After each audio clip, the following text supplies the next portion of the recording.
Acomódate, porque comienza Tu Mejor Compañía. Impacto en el Rostro Podcast.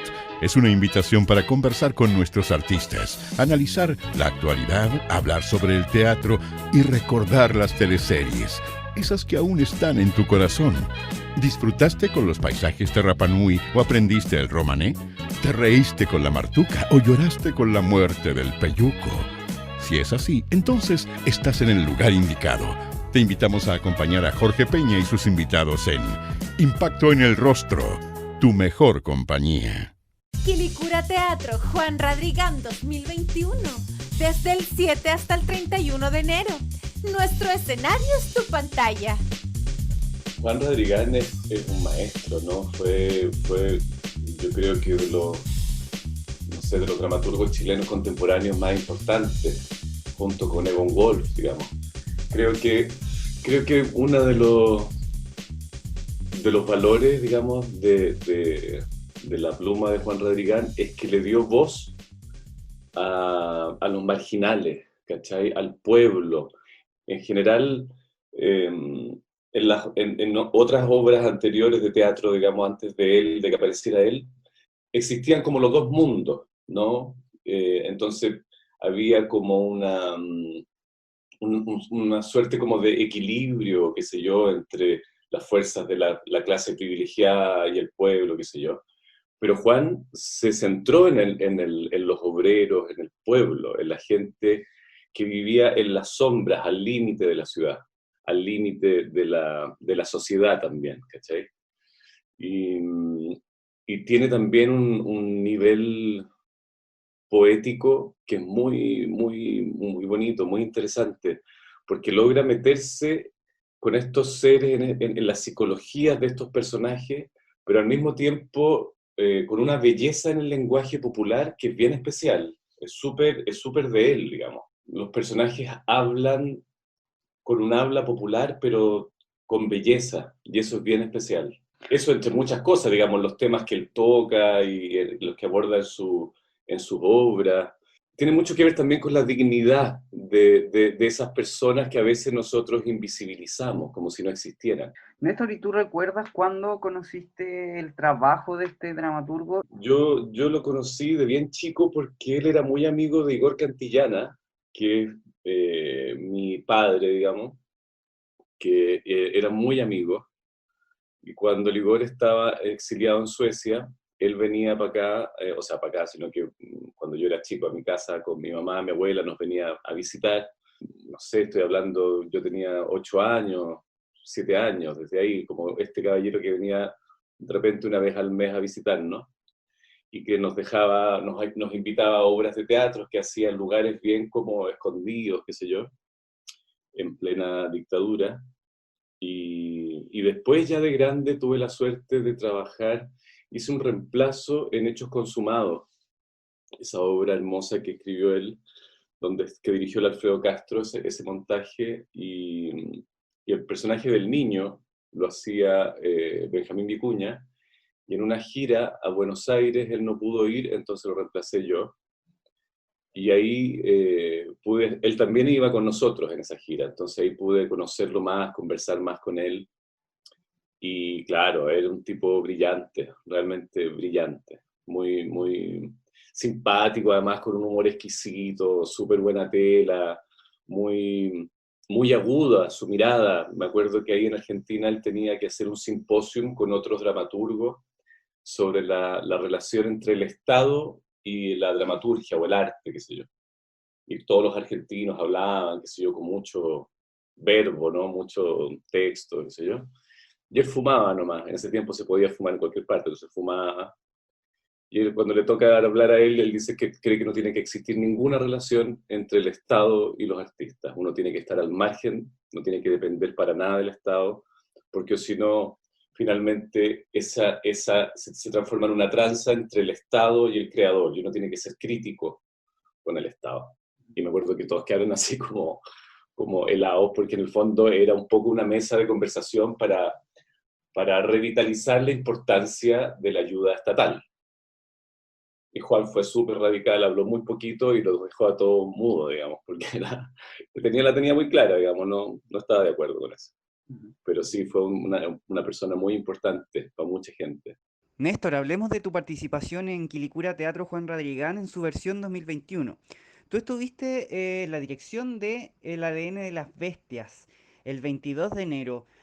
En el elenco estuvo Francisco Pérez Banen, Nona Fernández y también Manuel Oyarzún, quien, si no me equivoco, corrígeme, fue quien escribió esta obra. ¿Por qué es necesaria esta obra en los tiempos de hoy? Mira, esta obra es súper especial, es muy entretenida, es muy delirante y mezcla, por un lado, el arte, digamos, son tres personajes, una mujer que es Adriana, que es una artista plástica, performática, una mujer que está en la vanguardia del arte, que está en la experimentación artística, esa es su volada, digamos. Su pareja, que es Gabriel, que es un científico, que están en el Amazonas, ellos dos viviendo, él haciendo un trabajo, unas investigaciones también con unas ranas, la rana cambó, que son unas ranas muy venenosas, pero que desde ese veneno puede encontrar una cura para poder salvar enfermedades mortales. Esa es la obsesión del científico. Entonces está la obsesión del artista en su trabajo, la obsesión del científico, y llega este personaje de la nona, que es Raquel, que es una escritora. Una escritora que es un bestseller por un libro que escribió sobre el triángulo amoroso que tuvieron ellos tres. Entonces, cuando llega este personaje, se desata una cantidad de pasiones y de intrigas, porque en el fondo ella, al escribir ese libro, los desnuda, los pone a ellos con nombre y apellido, entonces se sienten utilizados, están muy enojados, tienen mucha rabia con ella, pero al mismo tiempo siempre está el deseo subterráneo. Entonces muy interesante, porque en el fondo son tres personalidades súper obsesivas con su trabajo, y la Manu, digamos, logra mezclar eh, con bastante acierto, creo yo, el mundo científico con la vanguardia artística y el mundo literario también. Como en el fondo, tres personas que están creando y que están obsesionadas con su creación. Y todo esto con la selva amazónica de fondo. Hemos conversado con hartos actores y actrices y muchos de ellos, la mayoría, se refieren al festival con mucho cariño. ¿Por qué crees que pasa esto? ¿Tú también le tienes un cariño especial a Quilicura Teatro? Sí, yo tuve una experiencia muy hermosa hace años atrás, cuando fuimos a hacer la obra Demonios, que dirigía Marco Guzmán, que era un texto de un sueco súper bueno, Lars Noren, que es un texto tremendo. Y yo había escuchado hablar de este festival, pero no había ido nunca, y claro, casi me caigo de espalda cuando veo la cantidad de gente, ¿no? Era, no sé, miles de personas, pantallas gigantes alrededor, actuábamos con micrófono, una técnica impecable.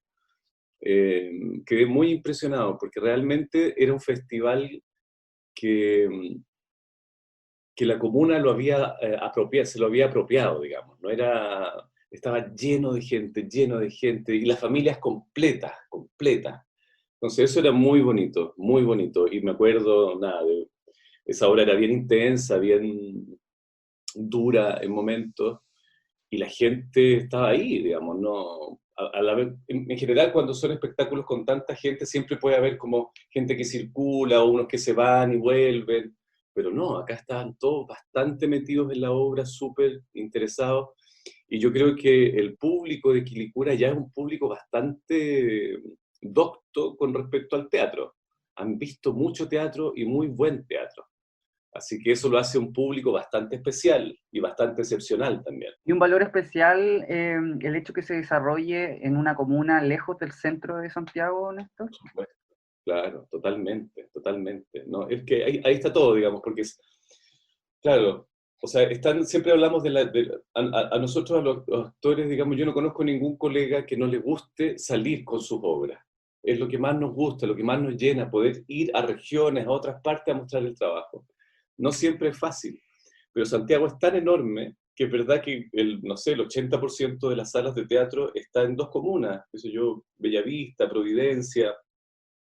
Entonces salir de ese centro para ir a comunas como Quilicura es fantástico, porque realmente uno llega a mucha gente y, como te digo, el público de este festival es un público que ha visto mucho teatro, entonces un público que sabe, y eso es muy rico. Siempre la presencialidad es parte inherente del teatro, digamos.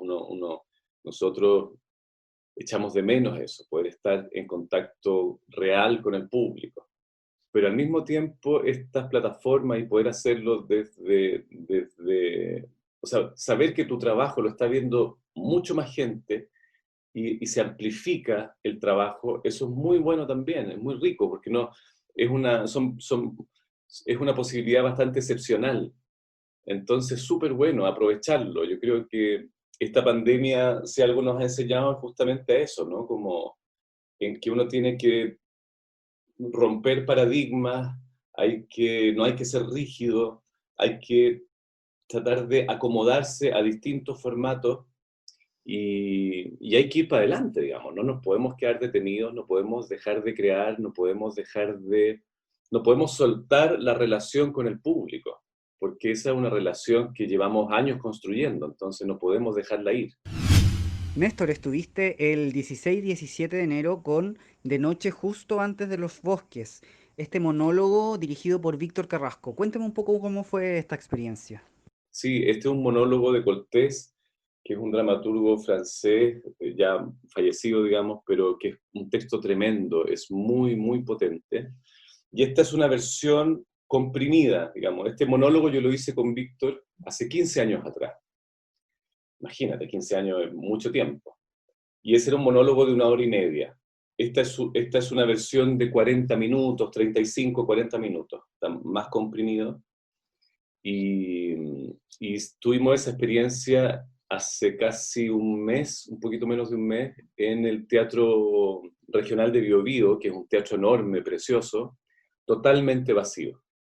Entonces ahí también hicimos la función y se grababa y se mostraba en streaming para todo el mundo, digamos. Esta obra habla sobre un personaje marginado. Inevitablemente hacemos el cruce con Juan Radrigán, pero hoy en día, ¿quiénes representan a los marginados?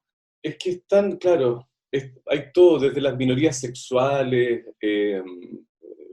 en varios lugares todavía las mujeres muchas veces también son tratadas como algo distinto a un hombre, o como con otra categoría, con otro, nuestros pueblos originarios, que deberían ser nosotros deberíamos tener un respeto enorme por esos pueblos que estaban acá antes de que llegaran los españoles y todo, también se les trata con desprecio, con marginalidad. El migrante también, el haitiano, el venezolano, qué sé yo, toda la gente que ha llegado acá buscando una oportunidad, muchas veces son tratados como marginales, viven en pésimas condiciones, hacinados, y están siempre ahí en los bordes, ¿no? La pobreza, la miseria, es una cosa de todos los días para la gente que está en los márgenes de esta sociedad. Y por algo también la revuelta social, ¿no? Y este estallido que en el fondo, este sistema en el que vivimos es un sistema muy cruel, el sistema neoliberal, es muy cruel y es muy duro, es muy inhumano. Y en este país, además, que es como donde fue el experimento para este sistema, es peor incluso que en otros países que tienen el mismo sistema económico. Y claro, más encima en este país donde el poder político y económico lo tiene un grupo muy reducido de personas, es muy grande la gente que puede quedar fuera de los márgenes de la sociedad y vivir de manera que no es digna. Entonces, claro, es mucha gente la que encaja en ese grupo de la marginalidad. Y la obra de Coltés habla de eso también. El tipo es un migrante, es un tipo que es extranjero, es un tipo que le pegan una pateadura en el metro porque creen que es homosexual. Entonces tiene muchas lecturas, porque esta obra, escrita el año 77, cuando relata cómo 2 tipos en el metro le roban la billetera y él pide auxilio a la gente del metro y nadie le cree lo del robo de la billetera. En cambio sí todos creen que él es maricón y que por eso los otros le están pegando. Y cuando uno ve un grupo de personas pegándole a un ser humano, uno no puede no pensar en Zamudio y en tantos otros y tantas otras que han sido asesinados por su condición sexual. Entonces es horrible que textos, o sea, que cosas así sigan pasando. El destacado actor nacional Néstor Cantillana es nuestro invitado al episodio 70 de Impacto en el Rostro. En las teleseries debutó como Patricio Tepano en Llorana. Mira, en ese tiempo yo era bien joven, ¿no? Estaba en la escuela de teatro y más que prejuicio yo pensaba que cuando yo estaba en la escuela de teatro, las teleseries no eran tanto los actores, ¿cómo decirlo de manera elegante?, buenos que yo admirara que estaban haciendo televisión. Y había una camada muy grande de chicos y chicas guapas que estaban ahí y que no eran naturales, por decirlo de alguna forma, ¿no? Como lograban cierta naturalidad. Entonces, yo cuando estaba estudiando teatro nunca pensé que podía estar en una teleserie, digamos. Muy flaco, tenía la cara con espinilla, ¿cachai? Como que no encajaba en ese modelo que en ese tiempo iba para otro lado. Pero yo salí de la escuela de teatro y estaba trabajando en teatro ya profesional antes de salir con Alfredo Castro. Lo primero fue Andrés Wood, vio esa obra en la que yo estaba trabajando y me llamó para hacer un casting para la película Historias de Fútbol. Entonces, después que yo hice la película Historias de Fútbol, Vicente Sabatini vio ese trabajo y me había visto en teatro también porque yo había trabajado ya con la Claudia. Entonces me llama para hacer un casting. Entonces fue como... No fue que saliera de la escuela de teatro y entrara directo a la tele, sino que empecé a trabajar en el Teatro Nacional chileno, digamos, estaba ahí en el Vara. Luego me llaman para una película y de la película aparece esta posibilidad de la tele, que era, claro, con un personaje chiquito, pero que se grababa en Isla de Pascua. Imagínate, yo no conocía Isla de Pascua y en ese tiempo los vuelos eran una vez cada 10 días. Entonces yo grababa, no sé, 3 días y tenía una semana libre, entonces era fantástico. Nunca soñado. Maravilloso. Y era muy entretenido porque la teleserie, además, me permitió conocer en vivo a varios actores de esos que yo admiraba y verlos trabajar ahí también.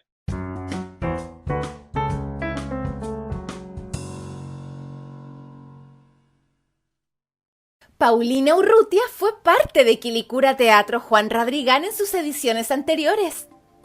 Hola, soy Paulina Urrutia y quiero contarles que tengo un recuerdo imborrable del Festival de Teatro de Quilicura. Ya nosotros teníamos muchas presentaciones de una obra maravillosa que tuve la oportunidad de interpretar, que se llama La amante fascista, de Alejandro Moreno, en un montaje bajo la dirección de Víctor Carrasco. Fue realmente impresionante.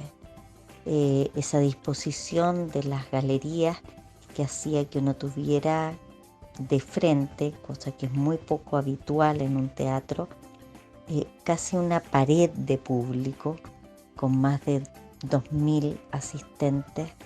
Fue realmente una sensación desde el escenario, tener al público a la altura, digamos, de uno, como espectáculo y más arriba, digamos, hacia los cielos, tener casi un frontón de público, de personas que estaban, además lo familiar de ese teatro en donde los niños juegan en el foso delante del escenario, mientras los papás y las familias completas disfrutan del espectáculo, y después poco a poco ir conquistando, en la medida que se va dando la obra, el silencio, la atención y la concentración necesaria para que disfrutaran del espectáculo.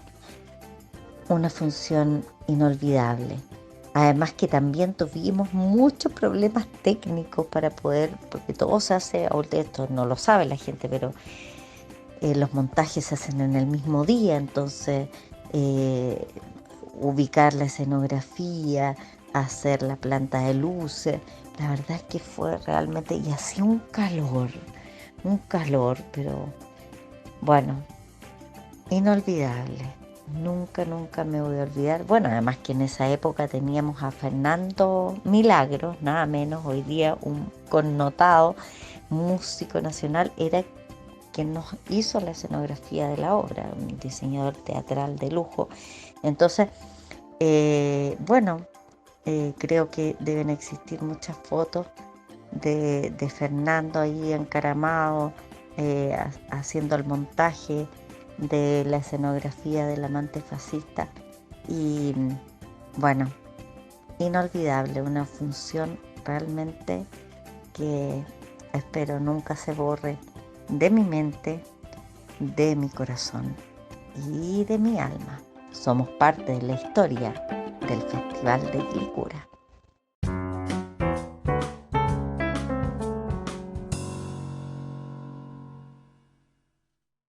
Una de las gracias que tiene la televisión, o que tenía en ese tiempo por lo menos, era el cruce. Que yo siendo muy joven podía ver a la Delfina Guzmán, a José Sosa, trabajar. Y uno aprende mucho viendo trabajar a otra gente, Alfredo Castro, qué sé yo, el Pancho Reyes, la Claudia, el Amparo, en fin. Fue una experiencia muy entretenida esa. Tu personaje, Patricio, soñaba con ser un gran pintor, sin embargo, su padre, que era interpretado por Oscar Hernández, se oponía. ¿Esto te ocurrió en la vida real o te pasó algo similar cuando decidiste ser artista, ser actor? Yo vivía con mi mamá y mi abuela, pero en el fondo el que nos ayudaba económicamente desde Suecia era Igor Cantillana, que es hermano de mi mamá, es mi tío, pero yo lo quiero como mi padre, digamos. Por eso hablo de él como mi padre. Y claro, cuando yo decidí ser actor, como que no estaba muy entusiasmada mi mamá y mi abuela porque pensaban que yo podría hacer otra cosa que, como me iba relativamente bien en el colegio, como que pensaban que podía ser abogado, ponte tú, una cosa así, como era bueno con las letras y eso. Pero me moría de lata pensar en un trabajo que no fuera, o sea, como detrás de un escritorio o algo así, no era opción para mí. Y desde chico vi mucho teatro. Desde chico, desde los 8 años en adelante, vivíamos en el Parque Bustamante, siempre íbamos al teatro ahí al aire libre del Parque Bustamante. Mi mamá y mi abuela eran bien patúas, hacíamos una cola, no tenían plata, y llegaban ahí a la boletería y decían, soy mamá de Igor Cantillana, ¿lo conoce? Qué sé yo, y como había una fila gigante, y siempre había alguien que lo conocía y decía, ya, deja que pase la señora. Entonces vimos muchas obras de teatro, y viajamos también a Suecia. Yo acompañé a Igor en los ensayos de una obra durante 3 meses, entonces pude ver el proceso desde adentro también. Y eso fue súper, me marcó, digamos, porque era muy entretenido ver un grupo de personas que se juntaba, que hacían ejercicio, que después leían un texto, que se cagaban de la risa, y después estaban muy intensos cuando tenían que actuar, y después era una forma de trabajo, una dinámica grupal muy entretenida. Entonces me llamó la atención. Y claro, cuando salí era la opción que, digamos, no tenía otra opción. O sea, no se me ocurría hacer otra cosa que no hubiera sido actor, realmente. En La Fiera fue Carlos Lizana, el Chalo, hijo de Ernesto Lizana. Tuvo que aguantar todas las mezquindades de su padre, interpretado por Alfredo Castro, quien ni siquiera se acordó de su cumpleaños. Avaro hasta en los recuerdos. Súper lindo recuerdo. Esa era una época como dorada de la tele, porque había como una idea desde el canal, y Vicente también como director, de tratar de mostrar Chile.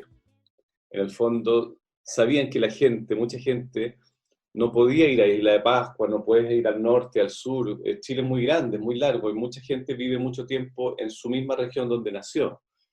Entonces él tenía siempre esta idea de mostrar Chile. Y Chiloé es un lugar fantástico, maravilloso, fue una linda experiencia esa.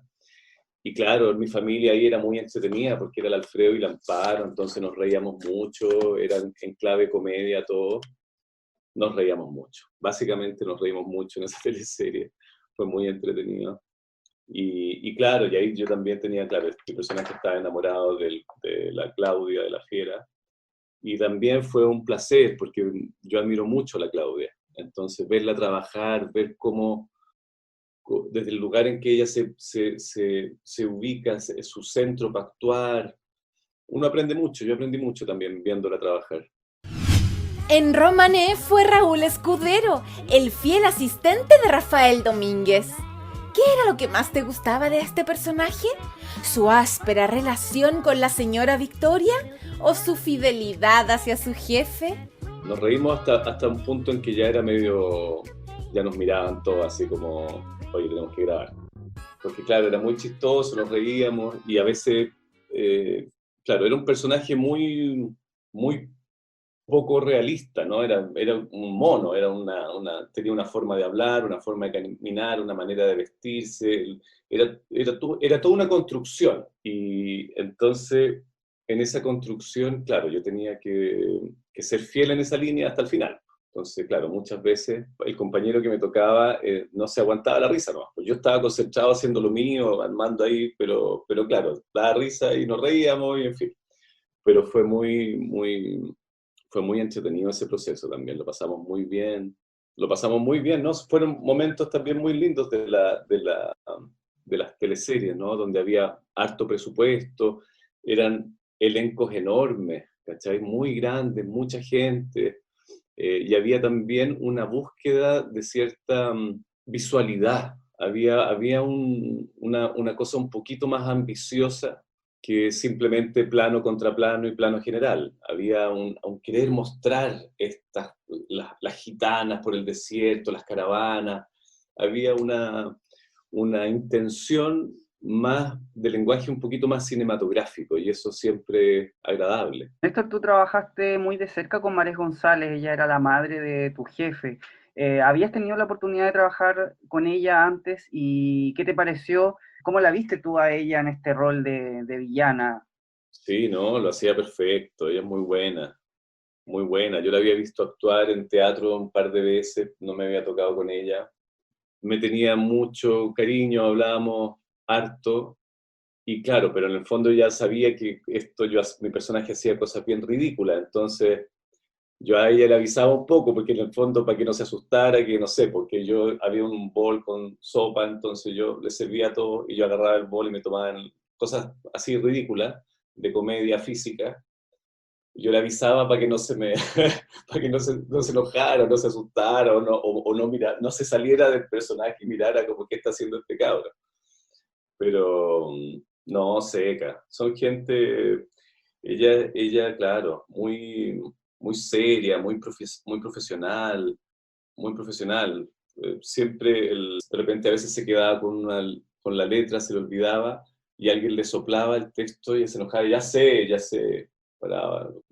Siempre tenía, digamos, un aura, una energía bien potente, bien así de primera actriz, ¿cachai? Como, yo creo que el personaje que uno le hubiera dado siempre igual iba a tener esa presencia escénica muy fuerte, muy potente. No, tremenda, tremenda actriz ella. ¿En algún momento ustedes se cuestionaron esta obsesión que sentía con su jefe en el sentido de quizás él está enamorado de Rafael Domínguez?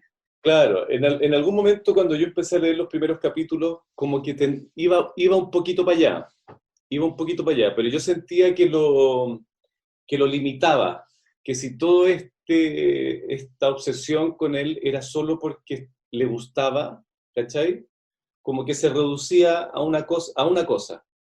Yo preferí jugarlo más como un tipo que era simple, que era súper simple, y que realmente, más que le gustara su jefe, efectivamente él era un amor infinito, un amor como a un padre, y él estaba realmente dispuesto a hacer todo por defender, ayudar y qué sé yo, lo que fuera necesario por su jefe, pero entonces yo lo trataba un poquito más como, más que porque Spinetta, por ejemplo, era un tipo que era como chupamedia, pero porque quería conseguir algo. Este tipo era realmente así, no tenía dobles intenciones, no,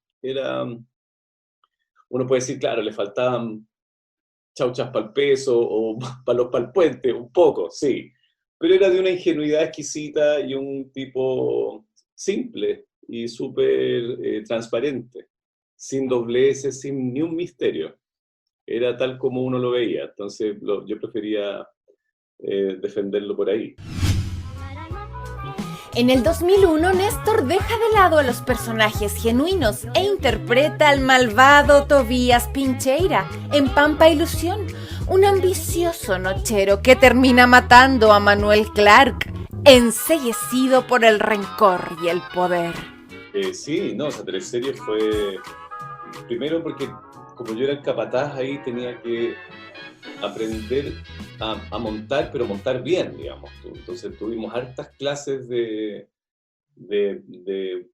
montar, porque además yo tenía un rifle, entonces no podía estar con las dos manos en las riendas, sino que tenía que aprender a ocupar una para tener esta otra libre y poder bajar y subir rápido. Y eso era toda una técnica, yo tenía que levantar la pata y la pasaba por arriba, o sea, sacaba la pata del... Bueno, esta cosa de la montura donde se ponen los pies, tenía que sacar la pata para poder salir de una y aprender a subir rápido y siempre con una mano nomás porque con la otra tenía el rifle, en fin. Y sí, pues esa teleserie era bien especial porque estaba llena de metáforas, ¿no? Ese viejo, el Clark, que desde la cama dirigía todo, tenía muchas lecturas, ¿no? Como de nuestro pasado oscuro. Y claro, era siempre entretenido hacer de malo también. Entonces, porque también está lleno de matices y son más, en general son personajes más interesantes que los buenos, que fue bonito. Y era una gran producción también de época, hacía siempre mucho calor, eran las condiciones climáticas con esos trajes de época y todo, era bien adverso todo, pero eso le daba mucha verdad a las imágenes también. Fue un trabajo muy lindo de arte, de vestuario, de todo ese mundo, digamos. Esa teleserie la escribió el Víctor Carrasco y mi personaje también en esto, en Pampa Ilusión, le pegaba a la mujer, no, eran puras cosas horribles, así como cosas horribles porque todavía siguen pasando y porque en ese tiempo era todavía más como no sé, pues pegarle a la mujer no era nada tan terrible, era como son cosas que hay que hacer a veces, ¿cachai? Como mentalidades ya muy torcidas, gente muy... Mi personaje no sé, no tenía ni una escolaridad, era un huevón bruto nomás. Pero siempre también un poco en esa época de las teleseries existía un poco la idea de educar. Entonces, se ponían esos temas justamente porque la idea era que después, al apagar el televisor, la familia pudiera conversar esos temas, que me parece súper interesante. Uno siempre quiere que finalmente se haga justicia, ¿no? Pero también el hecho de arrancar y salir arrancando, digamos, y zafar, también es un clásico de este país, digamos. Lo único positivo de la dictadura en Argentina, que fue igual de cruel y horrible que la de acá, es que finalmente a los dictadores y a la gente los juzgaron y estuvieron presos. Era una cárcel común y corriente, no en un hotel, no en Punta Peuco, presos y hasta que se murieran, digamos, como la ley, se cumple la ley. Entonces, pero en este país no pasa eso. Entonces también era como es un reflejo, la teleserie, de lo que pasa o lo que pasó en este país, era coherente que zafara. Uno de los desafíos más importantes para Néstor en teleseries fue El Circo de las Montini, en donde interpretó a Rodrigo Marín, el trapecista con VIH. La trama ayudó a concientizar sobre los prejuicios en torno al virus. Estaba súper bien escrito, yo agradecí nomás la confianza, porque en el fondo, claro, yo entendía que era un personaje complejo y que iban a haber muchas miradas puestas ahí, en ese rol. Entonces entendía que era un personaje que no me podía farrear esa posibilidad, tenía que hacerlo bien, lo mejor posible. Y claro, pues me junté con médicos, me junté con gente del móvil, me junté con un muchacho que tenía VIH, Y sí, pues fue súper bueno, cachar todo, los prejuicios, en ese tiempo, claro, no era tanto lo que se sabía, y también un poco la teleserie abordaba eso, ¿no? Como el papá de Rodrigo, del personaje que interpretaba yo, pensaba que la única posibilidad de que su hijo tuviera SIDA es porque era homosexual, porque eso era una enfermedad del mundo homosexual, no podía ser de otra forma. Y claro, y también es una sociedad súper machista, pues. Entonces eran varios temas que se tocaban ahí, mucho, la culpa, el dolor, el llevar esta carga solo, no atreverse a decírselo a nadie, pensar en el suicidio, pensar en cómo se lo digo a mi mujer, la culpa de poder haber infectado a tu mujer, a tu hija, chica, nosotros teníamos, ahí había una guaguita de por medio, entonces, todas esas sensaciones fue súper bueno porque estaban plasmadas en el guión, pero fue súper bueno las conversaciones porque claro, eso es, pues se te derrumba todo cuando te dicen tienes VIH, se te cae todo, y solo piensas en que te vas a morir y en qué ir a pasar después, en que en el fondo el aislamiento social que se viene, toda esa parte que es muy dura, pero básicamente por la desinformación y la ignorancia. Entonces hablábamos un poco de eso en la teleserie también. Fueron un par de chicos que una vez me pararon y me dijeron, claro, que era muy importante que se tocara esto, y porque se hablaba de todo, de lo caro que era el tratamiento, de lo difícil que es conseguir esa droga, en fin, es muy complicado, es muy difícil. Por suerte ahora ya nadie se muere del VIH, pero hay que tener el tratamiento adecuado a tiempo. Entonces son situaciones súper complejas. Pero sí, en más de una ocasión me dijeron cosas lindas por ese trabajo y me agradecieron también por el rol, por lo que implicaba estar hablando de esto en ese momento. ¿Y el hecho que el personaje no se haya muerto, eso es un punto positivo para ti? Yo creo que sí, porque ahí, a diferencia del otro caso en que faltó, digamos, que se hiciera justicia, había que mandar una señal también, ¿cachai? Una señal de esperanza, una señal positiva, porque su mujer lo apoya finalmente, el padre, que era un tipo súper machista, ignorante, también se reconcilia con su hijo, también lo apoya, entonces había que mandar un mensaje positivo de que con amor, con confianza alrededor, con conocimiento, todo el mundo del circo se entera y se empiezan a informar de qué es lo que se puede hacer, y en el fondo es una mini sociedad que acepta a la persona que está con VIH y la cuida y la protege y le da amor y cariño. Entonces, ese personaje no podía morir.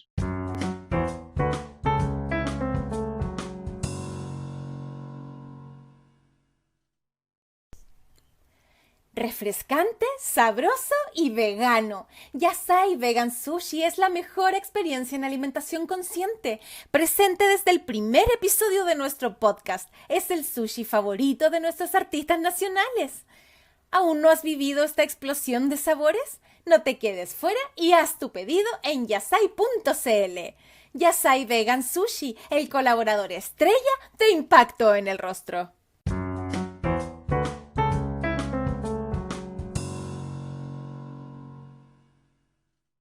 Claro, la forma de hablar la propuse yo, digamos, pero era así,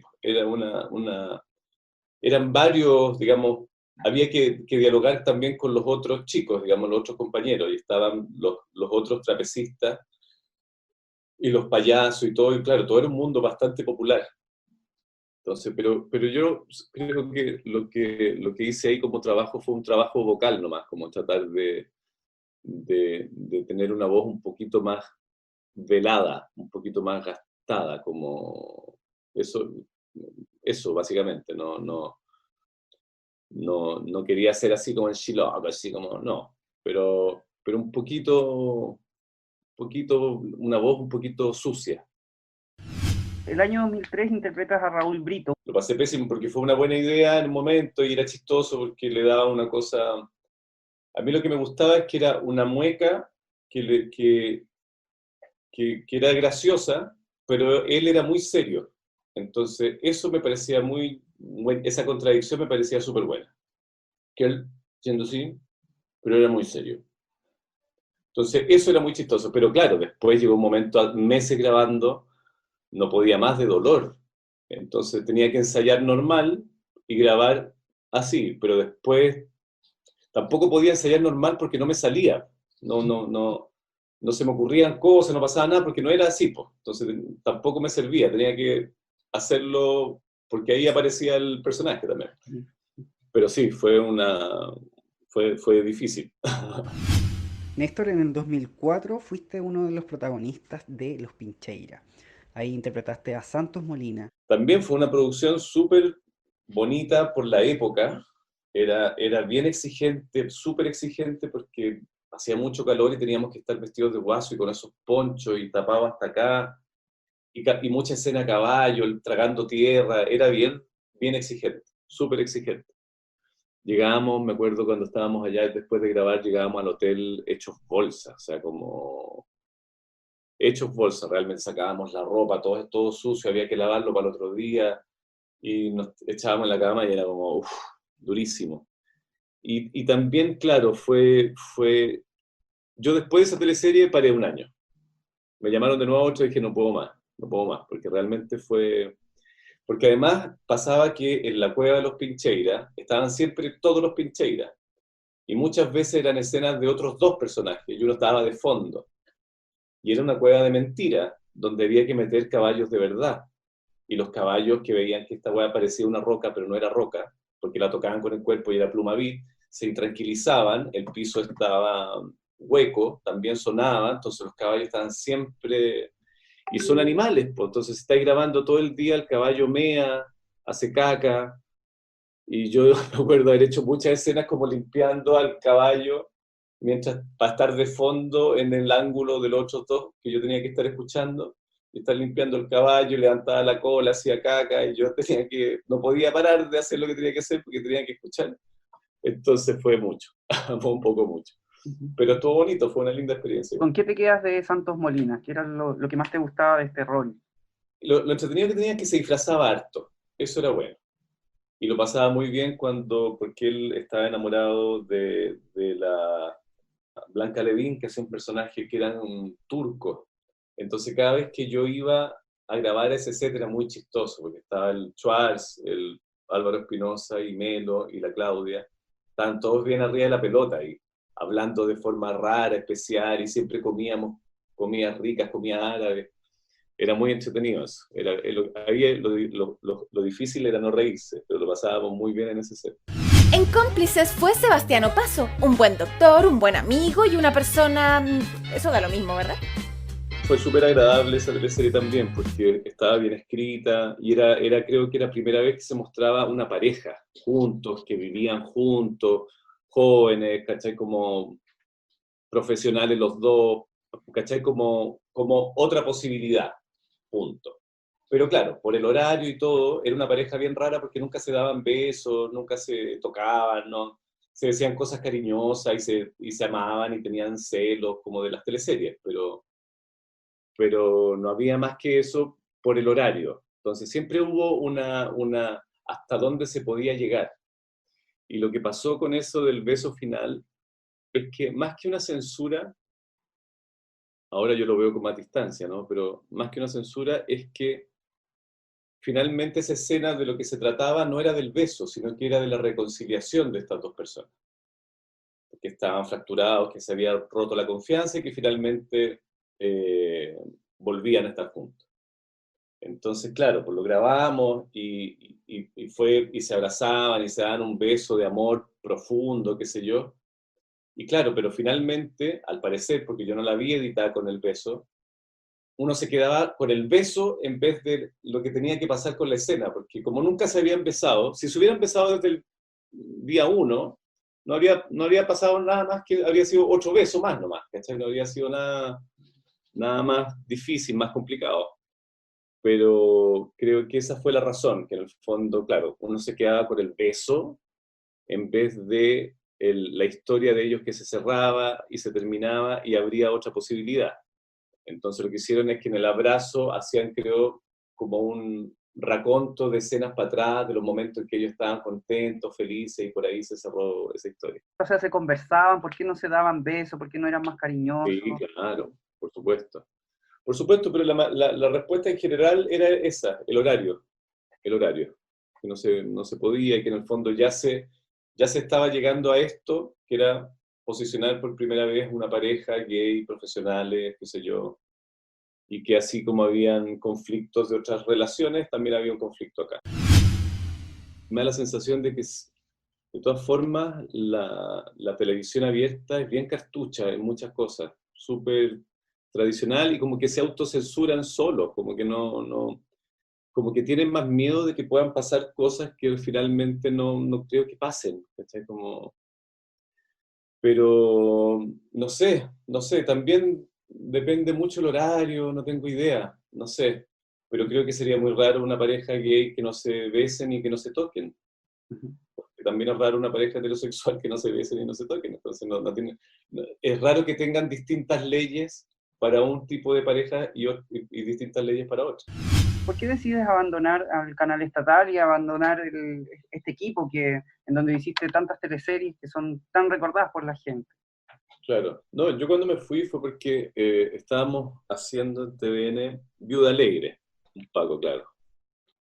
Paco. Hacía un Paco en moto. Y que era chistoso también y qué sé yo. Y el director de esa teleserie, cuando está terminando esa, el Pato González, él ya lo habían llamado para esta cosa en Chilevisión, para hacer una teleserie ahí. Y antes de terminar la teleserie, en un momento me dice, ¿sabes qué? Me gustaría que te fueras conmigo, porque me gustaría que tú fueras el protagonista de la teleserie que quiero armar y qué sé yo, me encantaría trabajar contigo. Y en el fondo, yo trabajo así, digamos, yo trabajo con gente que me invita a trabajar más que con un canal, más que con TVN o con Canal 13 Es la persona que te llama, el proyecto que te ofrecen, y ahí uno va tomando decisiones, digamos. Entonces fue una buena experiencia esa. También salir de ahí y apoyar al Pato en esa nueva producción. Y también fue todo un aprendizaje eso, porque en esa otra teleserie había que ser médico, había que estudiar, y teníamos unos textos de cosas de medicina súper difíciles. En fin, fue un aprendizaje. Lindo porque en el fondo la gente valora el trabajo, digamos.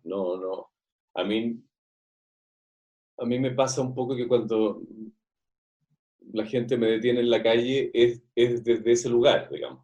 No desde la histeria, no desde un autógrafo, qué sé yo.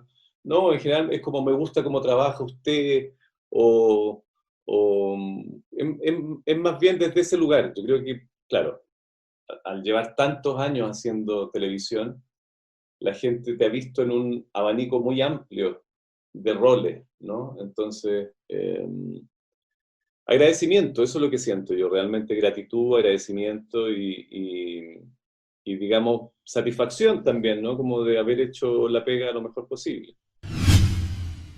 Hablemos de actualidad. Yo creo que para que un país sea un mejor país, la cultura y la ciencia son pilares fundamentales. La cultura y la ciencia. Por lo tanto, invertir en cultura e invertir en la ciencia es invertir para que el pueblo, para que la gente, los ciudadanos sean mejores ciudadanos. Tener un pueblo informado, culto, que va al teatro, que va a ver danza, que va a conciertos musicales. No solo porque en el fondo la cultura no es un privilegio. No es un privilegio de unos pocos, es un derecho de todos y de todas y de todes. Entonces, claro que es muy triste y muy desafortunado que la ministra, que debería estar con la camiseta puesta y que debería defender a su gente, en vez de eso diga, bueno, si hay que cortar de alguna parte, saquen de acá, porque en realidad somos lo menos importante que hay. Porque en el fondo, claro, la pandemia y todo nos ha dejado sin trabajo a muchos durante mucho tiempo. Pero no solo a los que la gente ve o reconoce, sino que el teatro y también las producciones audiovisuales son equipos muy grandes de gente que está detrás de la cámara, equipos enormes, los técnicos son gente que trabaja al día a día, el tipo del camión que lleva la escenografía al teatro o a la bodega, también se quedan sin pega, los roadies de los conciertos musicales, la gente que hace eventos, que ha invertido en micrófonos, en parlantes, en trípodes, qué sé yo, después se quedan con todo eso y no pueden ocuparlo, no pueden trabajar. Entonces, es muy complejo el escenario que estamos viviendo, por eso es tan importante el Festival de Quilicura, que siga, digamos, que simplemente cambian las plataformas, es importante lo que está pasando con Santiago a Mil, que están en todos los formatos posibles. Nosotros estamos ahí con 2 radioteatros y una serie sonora que se llama Malú a Mil, que también nos tiene muy contentos y ha funcionado muy bien, y que también nos permite a nosotros como creadores poder seguir creando desde nuestras casas y poder también generar trabajo para equipos grandes sin tener que poner en riesgo la salud de ningún compañero ni ninguna compañera. Pero claro, es fundamental para un país, por eso es tan importante también el proceso constituyente que se viene.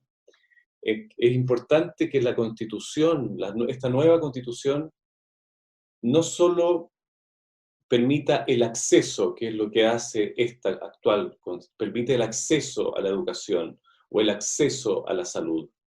Pero en rigor, si no tenéis plata, no tienes una buena educación y no tienes una buena salud. Entonces, lo del acceso es mentiroso. El acceso tiene que ver con las platas. Entonces, el arte, la cultura, no tiene que ser un derecho humano, porque le hace bien a las personas. Chile estoy convencido que sería un mejor país si todos tuviéramos acceso a la cultura, a la música, a la pintura, a las artes visuales, todos. No solo la gente que puede pagar por aquello. Y lo mismo la ciencia. Es súper importante invertir en ciencia. La gente joven que se meta, que no estemos siempre esperando, no sé, la vacuna de afuera que llegue para salvarnos, esperando que ojalá otro país genere algo. Acá tenemos científicos brillantes. Hay científicos que están trabajando y que están a punto de encontrar avances muy importantes para el Alzheimer, científicos chilenos. Entonces hay que apoyar, no puede ser que se recorte la ciencia y la cultura porque lo ven como el pelo de la cola. Eso habla de poca visión de parte del gobierno. Me imagino que patrocinaste a tu candidato. Patrociné a mi candidata Andrea Gutiérrez, feminista, que va por el Distrito 10, una tremenda actriz, tremenda mujer. Ella va a luchar, ya lo ha hecho también desde Sidarte y desde distintas plataformas, pero va a tratar de poner a la cultura, a los pueblos originarios, a las minorías sexuales también en el lugar que le corresponde. ¿Te fijas? Es muy importante que nosotros empecemos a pensar en el bien común, no en el bien individual. Estamos en un país y en un mundo muy individualista. Si yo me salvo solito, pero lo que nos ha enseñado también esta pandemia es que nosotros no somos nada si no somos colaborativos. Tenemos que aprender a colaborar. Nos necesitamos el uno del otro. Tenemos que pensar en el bien común, tenemos que cuidar nuestra tierra, nuestro planeta, tenemos que cuidar los recursos naturales. El agua tiene que volver a ser nuestra, no tiene que ser de privados. Nuestros recursos naturales es lo que tenemos que administrarlo lo mejor posible. Pero si no cuidamos el planeta, si no cuidamos este incendio que está pasando ahora en Quilpué, donde después el próximo año puede ser que se ponga otro edificio o otra inmobiliaria en esos lugares heriazos quemados, no puede ser. Entonces hay cosas que hay que velar por el bien común más que por el bien individual. Es tremendo lo que estamos viendo hoy en día con los niños allá en el sur de Chile. Es tremendo, no tiene, es vergonzoso, es tremendo. Genera mucha impotencia, ¿no? Mucha impotencia ver tanta... Porque es difícil pensar que algo así no sea realmente algo pensado, sino que no sea porque uno podría justificar y decir, bueno, hay que estar ahí, fue una situación puntual, pero no sé, yo creo que hay una orden de arriba y que no hay ni un respeto. Cuando uno ve estas imágenes también que hemos visto 1000 veces de los pacos botando las frutas y las verduras que las mujeres mapuches están vendiendo afuera en la calle, entonces, bueno, ¿qué es lo que pretenden? O dando vuelta ollas comunes, como, ¿qué es lo que se pretende con esto? Entonces, no. Hay que reformar muchas cosas. Dentro de las cosas que hay que cambiar es también Carabineros, esa institución completa. Hay que reformarla, porque no puede ser que chilenos como nosotros apunten contra otros chilenos. Eso no tiene ningún sentido en ninguna parte. Acomódate, porque comienza Tu Mejor Compañía. Impacto en el Rostro Podcast. Es una invitación para conversar con nuestros artistas, analizar la actualidad, hablar sobre el teatro y recordar las teleseries, esas que aún están en tu corazón. ¿Disfrutaste con los paisajes de Rapa Nui o aprendiste el romané? ¿Te reíste con la martuca o lloraste con la muerte del peyuco? Si es así, entonces estás en el lugar indicado. Te invitamos a acompañar a Jorge Peña y sus invitados en Impacto en el Rostro, Tu Mejor Compañía.